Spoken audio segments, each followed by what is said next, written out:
नमस्कार, कैसे हैं आप सभी ने दिल्ली हाई कोर्ट का फैसला सुना ही होगा, जिसमें सुनवाई की गई कि प्रधानमंत्री नरेंद्र मोदी की शैक्षणिक योग्यता का खुलासा नहीं किया जाएगा। देश सही में संकट में है, देश खतरे में है, क्योंकि प्रधानमंत्री की निजता खतरे में है।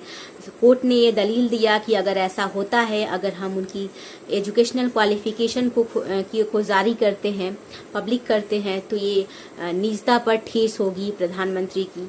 तो मैं पूछना चाहूंगी प्रधानमंत्री से कि क्या आम लोगों की निजता नहीं होती है? वैसे भी एक अच्छा लॉजिक मिल गया ये सही ठहराने का, ये जायज ठहराने का, बेरोजगारी को जायज ठहराने का, क्योंकि हमारे देश के तमाम युवा जो खासकर 25 से 35 वर्ग 40 वर्ग की श्रेणी में आते हैं, उम्र सीमा है जिनकी, वो बेरोजगार बैठे हुए हैं, उनके पास काम नहीं है, उनके पास नौकरी नहीं है। वो डिग्री जो युवाओं ने अपने कठिन तपस्या से हासिल की होती है, उसको दिखाने में आज के युवा शर्मसार महसूस करते हैं, क्योंकि समाज ताना मारता है कि लोग क्या कहेंगे कि तुम्हारे पास इतनी डिग्रियां है, तुम अभी भी बेरोजगार हो, डिग्रियां लेकर तुमने क्या हासिल किया अपने जीवन में। तो एक और लॉजिक बीजेपी को मिल चुका है, पकौड़ा तलो योजना जो है उसके तहत सारी युवा काम करें। ऐसे इसको जायज ठहराने का ये एक अच्छा उदाहरण पेश किया जा चुका है। कुछ भी कहिए, इन सबों के बावजूद चाहे देश के हालात कितने भी बदतर हो, नरेंद्र मोदी की लोकप्रियता चरम सीमा पर हमेशा रहती है।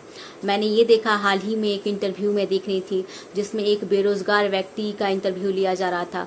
उससे पूछा गया कि आप किसके फैन हैं, तो वो बताता है कि हम नरेंद्र मोदी के फैन हैं, और इतने बड़े फैन हैं कि अगर वो हमें नाली में चलने को कहें तो हम उसके लिए भी तैयार। तो जब आजकल के युवा इतने साहसी हैं कि वो बेरोजगार हैं, निठल्ले हैं, लेकिन अपनी फैनगिरी के लिए वो कुछ भी करेंगे, तो आप समझ सकते हैं हमारा देश कहाँ जा रहा है।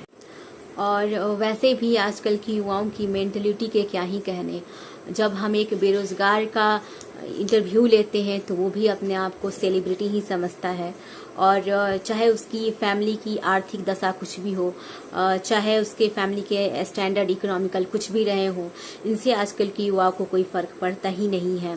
एटलीस्ट नरेंद्र मोदी ने हमारे युवाओं को ये तो सिखा दिया कि मेंटली इतना मजबूत कैसे बने कि अगर आप एक बेरोजगार भी हैं, अगर आप के पास पैसे नहीं भी हैं, तो आप कॉन्फिडेंटली कैमरे को कैसे हैंडल कर सकते हैं, आप एक सेलिब्रिटी जैसा महसूस कैसे कर सकते हैं। भूल ही गई थी कि हमारे प्रधानमंत्री जी देश में टिकटॉक फिर से वापस ला रहे हैं, टिकटॉक की वापसी हो रही है, और ये एक बेरोजगार युवाओं की अर्थोपार्जन का अच्छा खासा स्रोत बन सकता है।